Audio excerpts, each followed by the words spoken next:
Hello student, जय Siya Ram.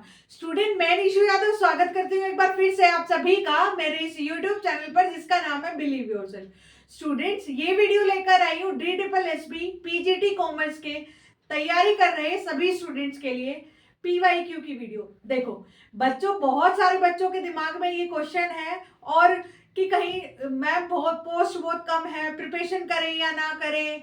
Particular अगर हम खुद से प्रिपरेशन करते हैं तो डाउटफुल रहते हैं, टीचर से जुड़ते हैं तो कोर्स ज्यादा रुपए का है और टाइम कम है, क्या प्रिपेयर कर पाएंगे। सबसे पहले तो आपके इन थोड़े से क्वेश्चंस का जवाब दे देती हूँ, फिर शुरू करूंगी मेरी आज की वीडियो।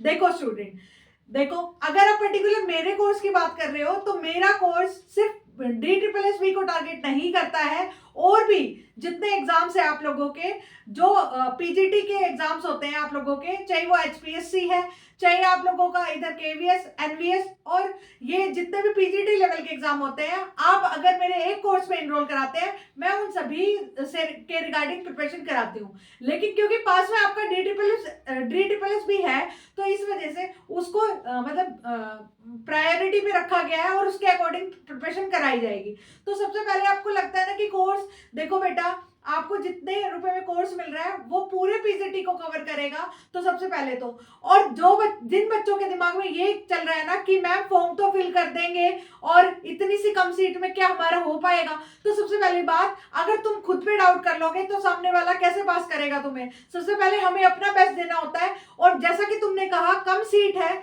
तो बच्चे भी कम ही प्रिपेयर करेंगे, तो जो प्रिपेयर करेंगे उनके चांसेस बढ़ जाते हैं। अगर फॉर्म ज्यादा होते हैं तो कॉम्पिटिटर भी ज्यादा होते हैं, ये बात भी समझो आप लोग। ठीक है, मैं तो आपको यही कहूंगी कि पीजीटी के लेवल, पीजीटी जो एग्जाम लेवल होता है उन सभी का ऑलमोस्ट सेम होता है। अगर आप पीजीटी के लिए प्रिपेयर कर रहे हैं तो पक्का एग्जाम के लिए प्रिपेयर करें, और आपका इतनी जल्दी और इतनी अच्छे एरिया में आपको जॉब मिल जाती है तो पक्का आप इस अपॉर्चुनिटी को गंवाना नहीं चाहिए और आपको प्रिपेयर करना चाहिए। अगर कोर्स से जुड़ना नहीं है, मुझसे नहीं जुड़ना, किसी अदर चीज से भी नहीं जुड़ना, तो सेल्फ प्रिपेयर करिए, पर प्रिपेयर करिए। ठीक है, आप चलते हैं मेरी वीडियो की तरफ। ये वीडियो मेरे कोर्सेज वाले बच्चों के लिए तो है ही, और अदर यूट्यूब वाले बच्चे जो कि DSSB पीजीटी कॉमर्स की प्रिपरेशन करेंगे उनके लिए है ये वीडियो कि DSSB में एग्जैक्टली पेपर कैसा आता है आपका पीजीटी कॉमर्स का। ठीक है, मैं अभी कॉमर्स के पेपर की बात कर रही हूँ बेटा। आपकी बहुत जल्द ही मैं एक स्ट्रेटेजी वीडियो लेकर आऊंगी जिसमें पेपर 1 और पेपर 2 की एक साथ प्रिपरेशन कैसे करोगे आप लोग वो भी बताऊंगी।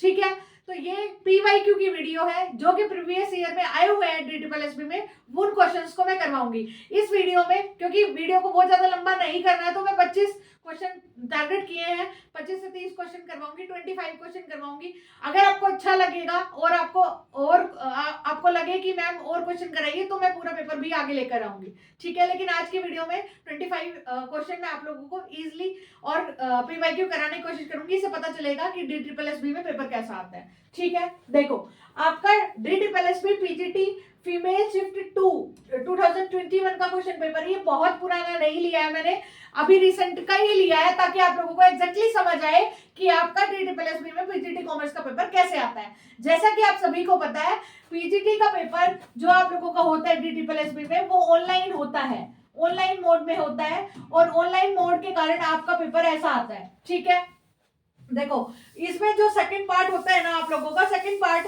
180 मार्क्स का होता है जिसमें कॉमर्स, 200 मार्क्स का टोटल होता है जिसमें 180 मार्क्स का कॉमर्स होता है और 20 मार्क्स का टीचिंग एप्टीट्यूड होता है। पार्ट बी की बात कर रही हूँ। ठीक है, और पार्ट ए में आप लोगों का जनरल पोर्शन होता है।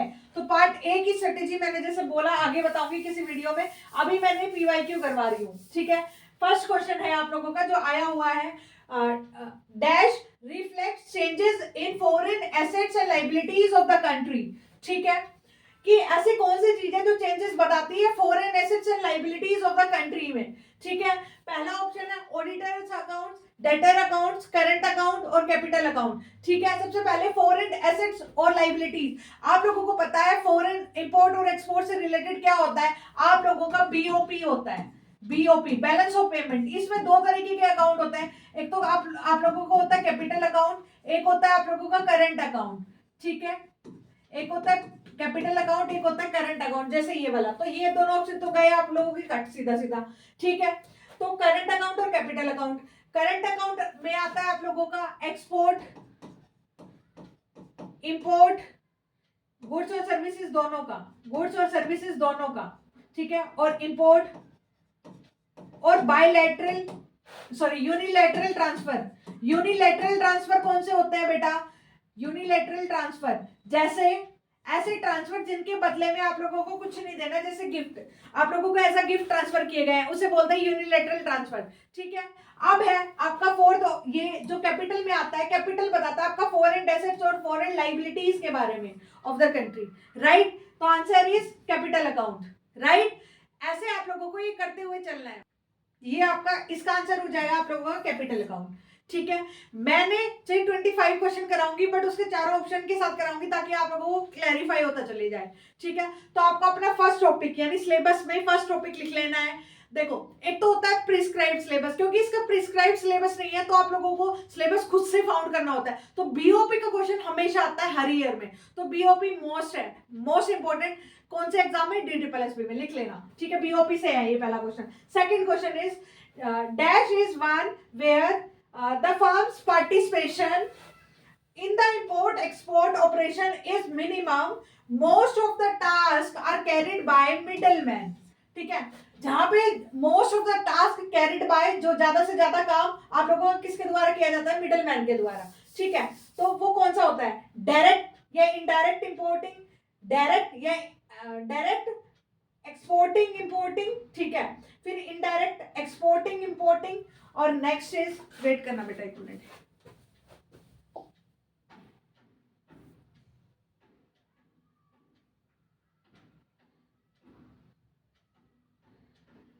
Next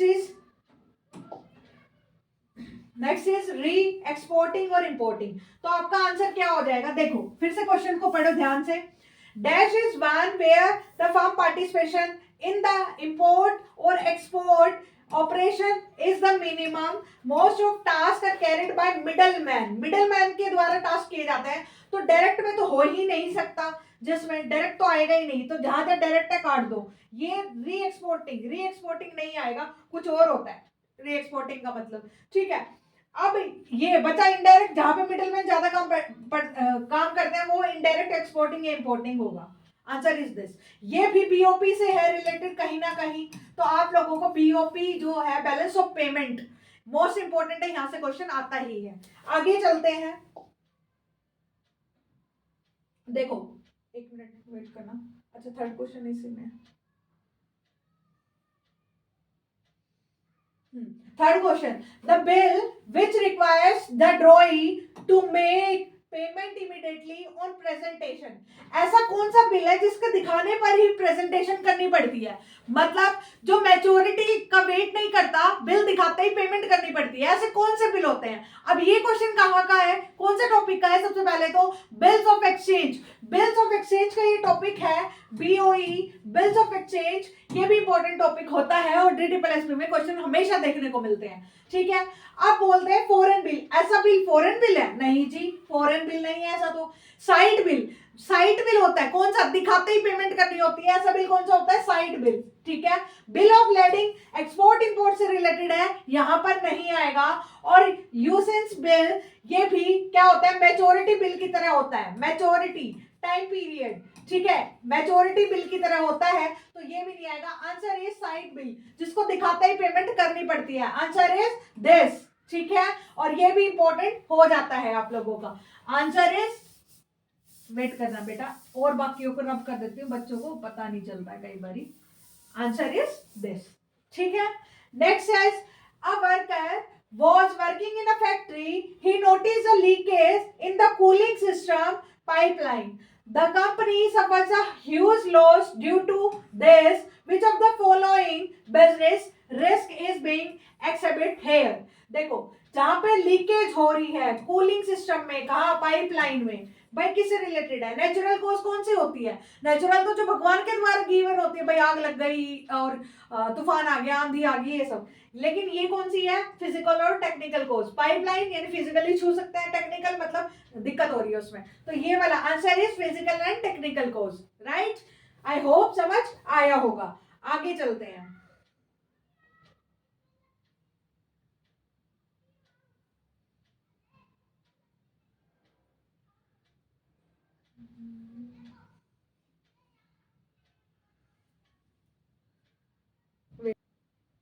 next question is which of the following sources funds does not come under long term loan? ऐसा कौन सा फंड है जो लॉन्ग टर्म में नहीं आता है?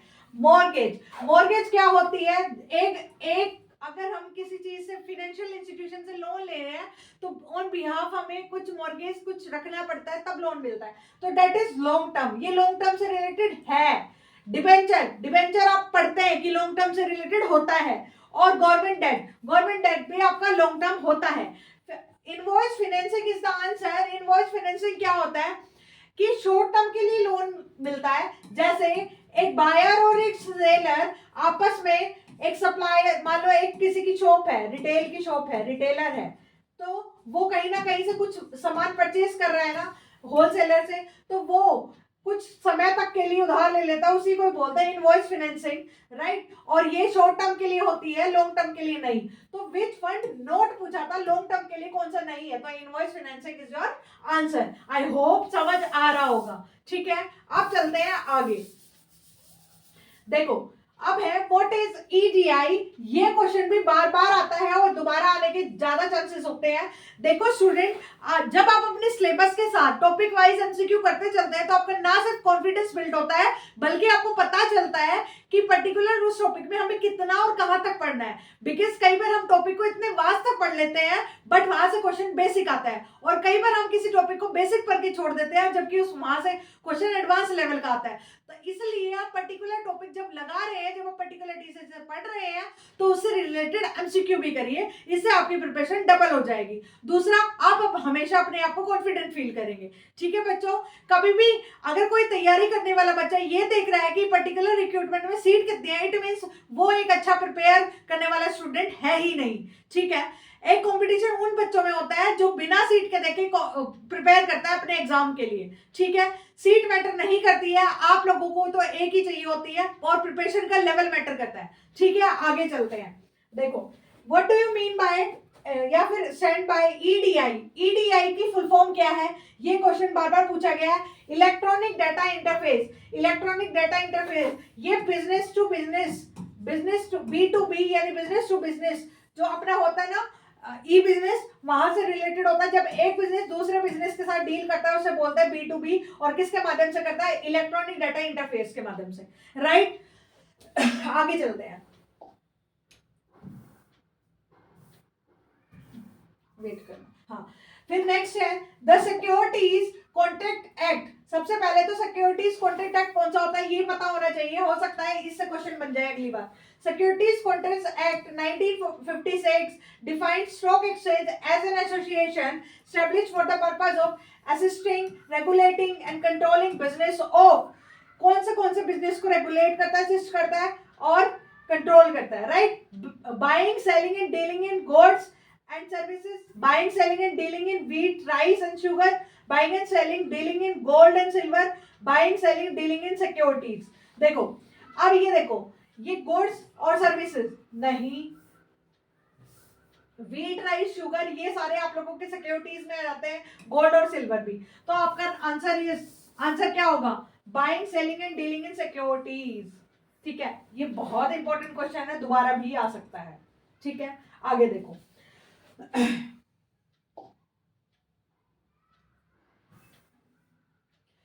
Small scale, large industries, there are classification of industries on basis of।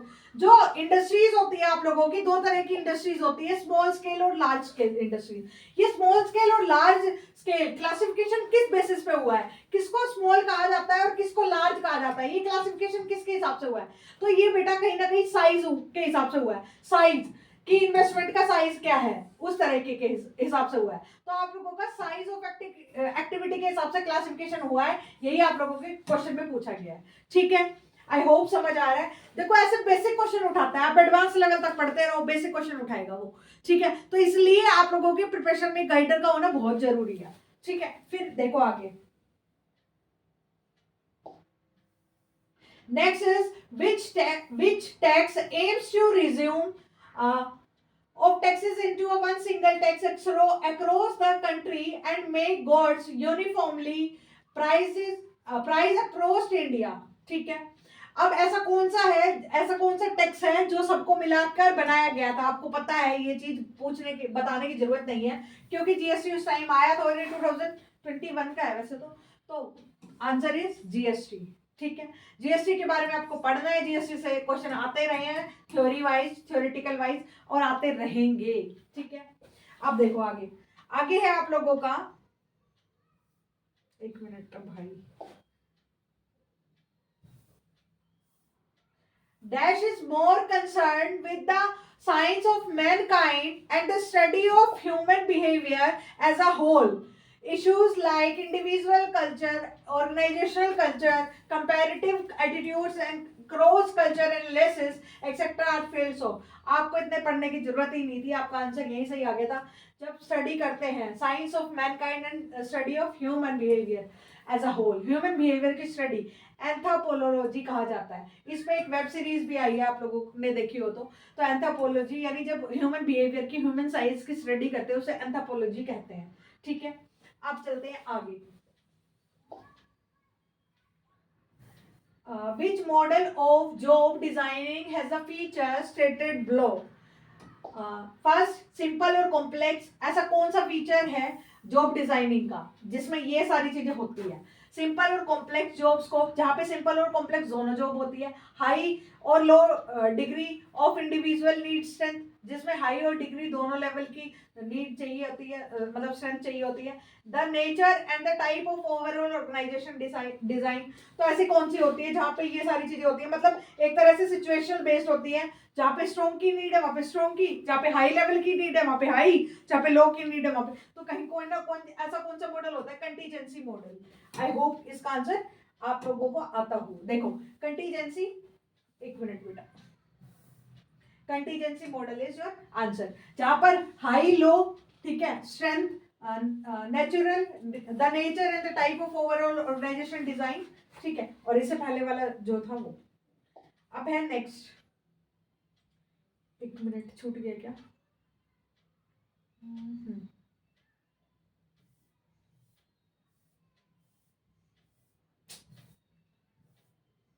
Wait करना भाई।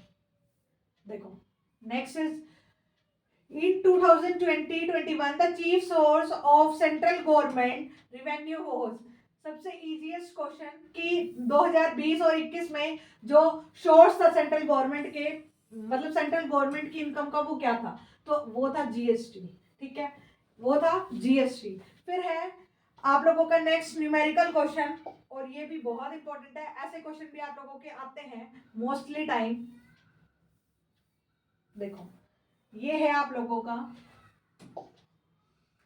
X bought goods from Y for Rs 1 lakh less 10% trade discount and 5% cash discount.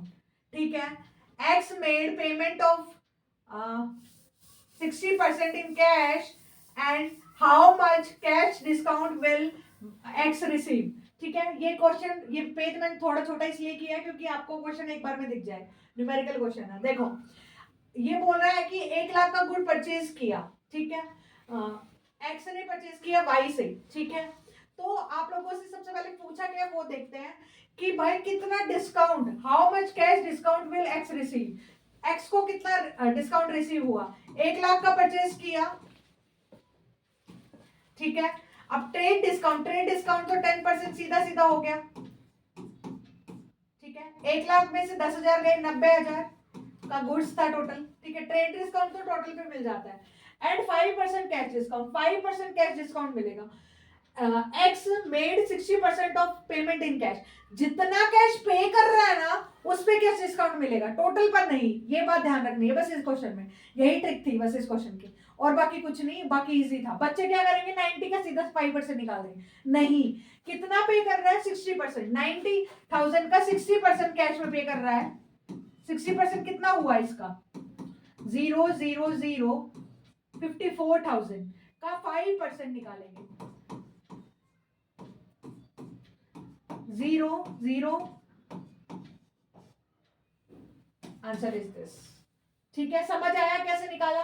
देखो ट्रेड डिस्काउंट कितने पे मिलता है? टोटल पे 1 लाख का 10% ट्रेड डिस्काउंट, 1 लाख का 10% हुआ 10,000, 1 लाख में से 10,000 गए 90,000 का परचेस किया, लेकिन 90,000 में से 60% उसने तभी कैश पे कर दिया, तो 90,000 का 60% होता है 54,000, वो तभी पे कर दिया, उतने पर ही कैश डिस्काउंट दिया जाएगा जितना कैश पे कर रहा है। तो 54 अभी पे कर रहा है ना, उसका 5% कितना हो गया? 2700 रुपए, यानी 2700, राइट? ठीक है, समझ आया? अब ये क्वेश्चन बताया मैंने न्यूमेरिकली, यहां से ये वाले क्वेश्चन जरूर आते हैं, हमेशा से आदत रही है DSSB की कि ऐसे क्वेश्चन देते ही हैं वो। ये हो क्यों नहीं रहा है भाई?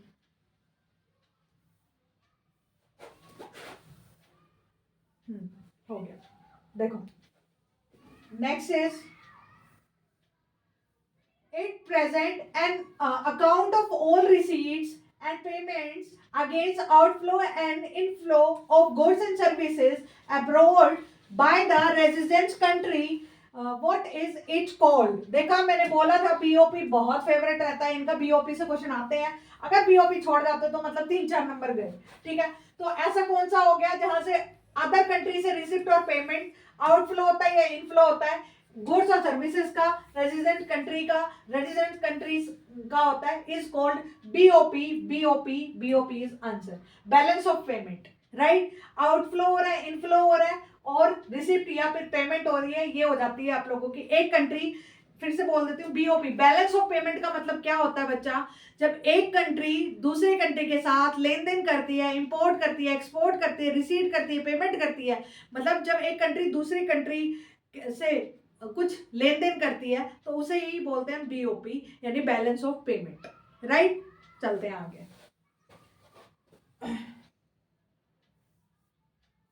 देखो, McDonald's operates their fast food restaurants all over the world throughout which of the following? ठीक है, जो मैकडोनल्ड्स होते हैं वो अपने रेस्टोरेंट चलाते हैं ऑल ओवर द वर्ल्ड। ठीक है, वो क्या करते हैं, कौन सी चेन है वो, मतलब कौन सा सिस्टम कहलाती है उनका? Chain system, both licensing and finance, franchising और फ्रेंचाइजिंग, राइट? तो आप लोगों को याद रखना है क्या है, चेन सिस्टम चलता है जैसे बाटा का, चेन सिस्टम जैसे बाटा, मतलब हेडक्वार्टर से सारे डिसीजन होते हैं और प्राइस वहीं से डिसाइड होता है, सारे आउटलेट एक जैसे दिखेंगे, सारे सेम गुड्स होंगे, ऐसे। ठीक है, अब लाइसेंसिंग किनकी होती है बेटा? लाइसेंस होती है प्रोडक्ट्स की, जिन प्रोडक्ट्स को हम आराम से देख सकते हैं। ठीक है, और फ्रेंचाइजिंग होती है सर्विसेज की, याद रखना है। तो जो मैकडी है वो एक सर्विसेज वाला है, तो फ्रेंचाइजिंग सिस्टम होगा वो आप लोगों का क्या होगा? क्या होगा बताओ? जो मैकडी करेगा वो फ्रेंचाइजिंग सिस्टम कहलाएगा, राइट? समझ आया? आगे देखते हैं।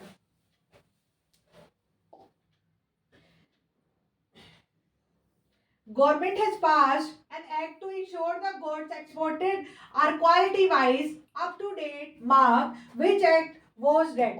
भाई गवर्नमेंट ना क्या करती है, जब एक कंट्री दूसरे कंट्री से एक्सपोर्ट इंपोर्ट करती है, देखो आपने बहुत मूवीज में देखा होगा, बहुत सीरियल्स में देखा होगा कि जब एक्सपोर्ट इंपोर्ट होता है ना तो क्वालिटी चेक वाले आते हैं गवर्नमेंट की तरफ से, वो अगर पास कर देते हैं तो हम गुड्स को इधर उधर भेजते हैं, यानी किसी कंट्री में भेजते हैं। क्यों करते हैं ऐसा बेटा? इसलिए करते हैं, अगर यहाँ के किसी बंदे ने कोई जो बाहर का कोई बंदा है उसको अगर गुड्स सेल कर दिया और वो क्वालिटी वाइज अच्छा नहीं है तो नाम तो इंडिया का खराब होगा ना।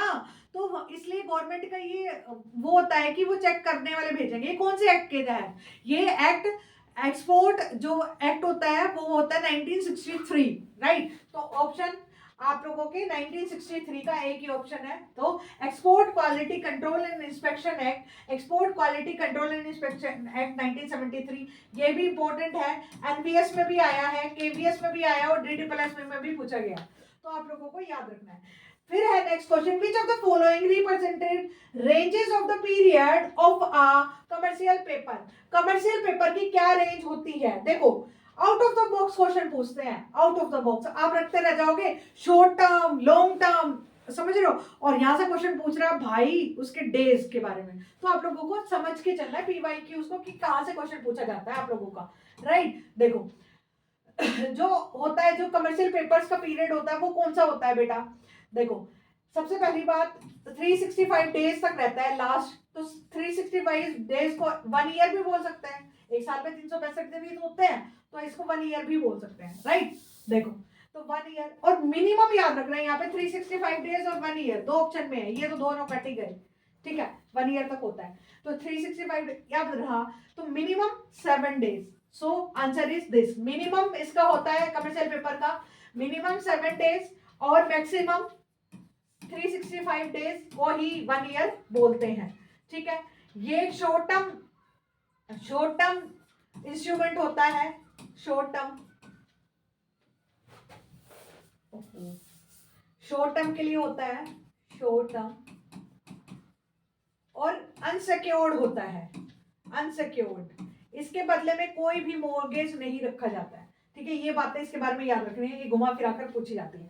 The limitations of cooperative society. Cooperative society आप लोगों को पता है 10 एडल्ट बंदे होने चाहिए कोऑपरेटिव सोसाइटी को खोलने के लिए, उनके मेंबर्स के हित के लिए काम किया जाता है, ठीक है। कोऑपरेटिव सोसाइटी का लिमिटेशन है, मतलब क्या बुराई है कोऑपरेटिव सोसाइटी में? लिमिटेड फाइनेंस, लिमिटेड लाइबिलिटी है, ये तो अच्छी बात है ना। इक्वलिटी इन वोटिंग राइट्स, ये तो अच्छी बात है ना। स्टेबल एक्सेशन, ये तो अच्छी बात है ना। लेकिन लिमिटेड पैसे हैं, ये बुरी बात है। तो लिमिटेशन क्या है, इसकी बुराई क्या है कि लिमिटेड फाइनेंस है। आई होप समझ आ रहा है आपको। फिर नेक्स्ट इज, देखो, हाँ, विच ऑफ द नॉट एडवांटेजेस, कौन सा अच्छाई नहीं है ऑटोमेटेड अकाउंटिंग सिस्टम की, कौन सी अच्छाई नहीं है, यानी नहीं है क्या अच्छाई, एडवांटेजेस किसकी? Automated accounting system. ये चीज ऐसे मार्क करने आपको पेपर में, नहीं को ऐसे पकड़ लेना है जैसे, अगर नहीं पकड़ा तो गए मार्क्स। इट इज फास्ट, ये तो अच्छी बात है ना, फास्ट है, जल्दी काम कर देता है। इट इज एक्यूरेट, ये भी अच्छी बात है भाई, अच्छे से काम करता है, कोई गलती नहीं छोड़ता। It is high development cost, cost ज्यादा है, खर्चा ज्यादा है, ये तो अच्छी बात नहीं है ना, खर्चा कम होना चाहिए। तो लिमिटेशन यानी एडवांटेजेस अच्छी बात नहीं है, तो यही नहीं है ना, है ना। तो answer is this, answer is this, right. आगे चले, देखो, which of the following is a role of profit in business. Profit का रोल क्या होता है बिजनेस के अंदर? बताओ भाई, प्रॉफिट का क्या रोल है बिजनेस के अंदर? पहला, future growth and expansion, profit के कारण ग्रोथ और एक्सपेंशन होता है, हाँ जी होता है। फिर रिप्लेसमेंट ऑफ ओल्ड एसेट, अगर हमारे पास पैसे हैं तो हमारी कोई मशीन खराब हो गई, हम नहीं ला सकते हैं, ये भी अच्छी बात है। Evaluation of success of organization, अगर हमारा प्रॉफिट ज्यादा होता है इसका मतलब हमारी ऑर्गेनाइजेशन अच्छी चल रही है, हाँ जी ये भी सही है। तो ऑल ऑफ दिस यानी 1 2 3 यस आंसर, राइट। आगे चले, कुछ क्वेश्चन तो बहुत इजी लगेंगे आप लोगों को, लेकिन वो जल्दबाजी में गलत हो जाते हैं कई बार, तो आपको सही याद रखना है। विच of the following is not a type of market segmentation, market segmentation का कौन सा टाइप नहीं है, राइट। पहला है आप लोगों का होलिस्टिक सेगमेंटेशन। हाँ, होलिस्टिक सेगमेंटेशन ऐसा कोई होता है क्या? नहीं, सेगमेंटेशन का टाइप यही नहीं है। What do you mean by market segmentation? Market segmentation means जब मार्केट को डिवाइड कर दिया जाए अकॉर्डिंग टू क्वालिटीज, जेंडर्स, है ना, एजुकेशन, कहीं ना कहीं मार्केट को डिवाइड कर दिया गया, ओके, तो उसे बोलते हैं सेगमेंट। लेकिन होलिस्टिक सेगमेंटेशन तो ऐसा कुछ नहीं होता, होलिस्टिक ही होता तो सेगमेंट क्यों करते? तो यही नहीं है, नोट नहीं, यानी नहीं कौन सा है ये वाला, ये तो होते हैं, डेमोग्राफिक होता है, ज्योग्राफिक होता है, बिहेवियर होता है, राइट। चलते हैं आगे।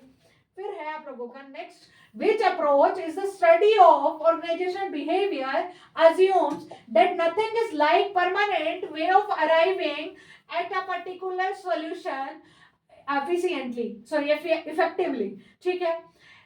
ऐसा कौन सी चीज है जो that nothing is like permanent, nothing is permanent यानी चेंजेस मतलब कंटीजेंसी, सिंपल,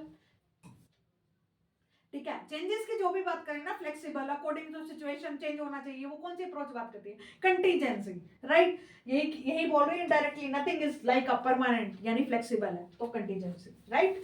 चलते हैं आगे, चीजों को पकड़ना है, और ये पकड़ कब पाओगे? जब आप लोगों के कॉन्सेप्ट बहुत स्ट्रॉन्ग होंगे तब पकड़ पाओगे, राइट। आगे चलते हैं बेटा। Under the document against acceptance method, the exporter draws a usance or time bill. These bills have a usance period कौन सा पीरियड वाले होते हैं? सबसे पहले ये भी क्वेश्चन बीओई से है, ये क्वेश्चन भी आप लोगों का बीओई से है, तो आप लोगों का बीओई भी, BOE BOP most important question हो जाते हैं DSSP में। कितने क्वेश्चन आ चुके हैं इस पर, ठीक है। अब देखो बेटा, याद रखना है 3 का टेबल याद रखो इसके उसमें, लो मैं तो यही करती थी 30 60 90 120 180, राइट। ये वाला आंसर इज दिस। ये नहीं आएगा, 4 का आ रहा है ना, नहीं आएगा। यहाँ ये नहीं आता 3 में, ठीक है। ऐसे करके ये नहीं आएगा, तो ये ऐसे कट हो जाएगा, राइट। फिर आगे चलते हैं। कुछ चीजें ना रटने की होती हैं, समझाने का नहीं होता उसमें कुछ, ठीक है। विच of the following is orderly arrangement of groups efforts to provide unity of action for attainment of a common purpose। common purpose को अटेन करने के लिए, अचीव करने के लिए काम करते हैं, तो उसे क्या बोलते हैं? कोऑर्डिनेशन, है ना। हम सब में कोऑर्डिनेशन नहीं होगा तो परिवार नहीं चल सकता, एक ऑर्गेनाइजेशन नहीं चल सकती। तो जब भी कॉमन पर्पस अटेनमेंट की बात करी जाए, एक्शन प्रोवाइड यूनिटी करी जाए, सिंक्रोनाइजेशन, सिंक्रोनाइजेशन वर्ड का यूज करा जाए, सिंक्रोनाइज, कोऑर्डिनेशन आंसर आएगा, right. Next last but not least, right. ये आप लोगों का लास्ट क्वेश्चन होगा मेरी तरफ से आज के लिए। फिर अगर आप लोग बोलोगे ना कि मैम आगे लेकर आओ, तो आगे भी कराऊंगी, बट आप लोगों को समझ आया। और PYQ अगर आप चाहते हो ना आगे कराओ, तो मैं डेफिनेटली कराऊंगी, बट शेयर करनी है आप लोगों को वीडियो, ठीक है। विच theory that the learner response is instrumental in providing reinforcing stimulus, ठीक है। reinforcing के लिए स्टिमुलस को बात करता है इंस्ट्रूमेंटल थ्योरी। कौन सी थ्योरी है? Operant conditioning. ये लर्निंग थ्योरी के टाइप है आपके। लर्निंग जो आता है ना आपका ओबी का सेक्शन, ओबी वाला ऑर्गेनाइजेशन बिहेवियर, ये वाले उससे क्वेश्चन है, तो ओबी भी इसके लिए इंपॉर्टेंट रहता है, ठीक है। देखो स्टूडेंट, आज मैंने 25 क्वेश्चन कराए हैं। अगर आप चाहते हो कि मैं इस PYQ की सीरीज को कंटिन्यू रखूं, तो मैं रोज 25 क्वेश्चन करा के आप लोगों के पूरे PYQ कंप्लीट करा दूंगी, राइट। और ये YouTube वाले बच्चों के लिए है, बाकी मेरे ऐप वाले बच्चों को तो मैं वैसे भी करवाती, ठीक है। ठीक है स्टूडेंट, अगर आप लोगों को अभी भी लगता है कि हम तुम लोगों को प्रिपरेशन करनी चाहिए, तो सबसे पहली बात तो बेटा जब भी आओ ना, अगर मेरे साथ जुड़ना चाहते हो तो कॉन्फिडेंस के साथ आना, बिकॉज विदाउट कॉन्फिडेंस कुछ नहीं होता है। दूसरी बात, मेरा DSSP PGT के लिए, ना केवल DSSP PGT के लिए, और जितने भी PGT एग्जाम्स होंगे आप लोगों के इन फ्यूचर, ठीक है, जैसे राजस्थान में होगा, KVS NVS होगा, अभी हुआ है बट होगा डेफिनेटली, आगे भी होगा, ठीक है। और भी जितने PGT आपके एग्जाम होंगे, उन सभी को एक साथ प्रिपरेशन करवाऊंगी, मैं करवा रही हूँ अपने कोर्स में। ये तो अगर आप DSSP के लिए जुड़ना चाहते हो तो अभी जुड़ सकते हैं। आपकी कुछ सिंपल फीस रखी गई है, डिस्काउंट भी चला हुआ है आपका, ठीक है, ले सकते हैं उस कोर्स को। 2 साल की वैलिडिटी है, 2 साल तक आपको कोई पे नहीं करना है दोबारा, ठीक है। उसके अलावा जो PYQ आएगा तब आएगा। इस कोर्स के लिए आपको कुछ भी बुक्स पढ़ने की जरूरत नहीं है कि कॉमर्स के लिए पर्टिकुलर। पार्ट ए के लिए सिर्फ मैं आप लोगों को गाइड करूंगी, पार्ट ए के लिए आप लोगों को डेफिनेटली बुक्स पढ़नी पड़ेगी, थोड़ी बहुत जितना मैं गाइड करूंगी, बट एज अ गाइडर आपके प्रिपरेशन से लेकर आपके एग्जाम तक आपके साथ रहूंगी। जुड़ सकते हैं मेरे ऐप के थ्रू मुझसे। मेरी ऐप का लिंक आपको डिस्क्रिप्शन बॉक्स में मिल जाएगा। जुड़िए मुझसे और DSSP की तैयारी करिए, ठीक है स्टूडेंट। मैं निशा यादव एंड करती हूँ मेरी इस वीडियो को। मिलती हूँ किसी नई वीडियो में, अगर आप लोग चाहते हैं तो दोबारा PYQ में ही मिलते हैं, ठीक है। तब तक के लिए जय सिया राम।